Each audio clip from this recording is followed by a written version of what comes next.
Nasa Taipei, Taiwan ngayon ang actress at TV host na si Kim Chiu para dumalo sa Content Asia Awards 2024. Nominado siya sa kategoryang Best Female Lead in a TV Series para sa kanyang mahusay na pagganap bilang Juliana sa hit series na Lin Lang.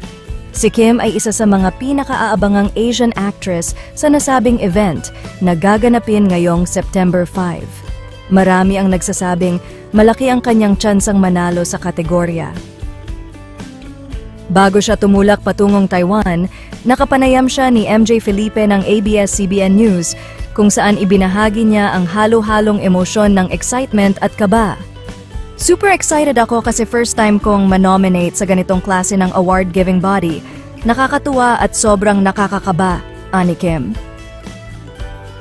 Bukod pa rito, nagpaabot din ng pagbati sa kanya si Paolo Avellino, ang kanyang leading man sa Lin Lang. Sabi niya, congrats kasi ang manominate pa lang ay panalo na, kwento ni Kim. Napapa-proud talaga sila. Sana nga maiuwi ko ang award. Sayang nga lang at hindi makakasama ni Paolo si Kim sa awards night na siguradong ikakatuwa sana ng mga Kim Pao fans.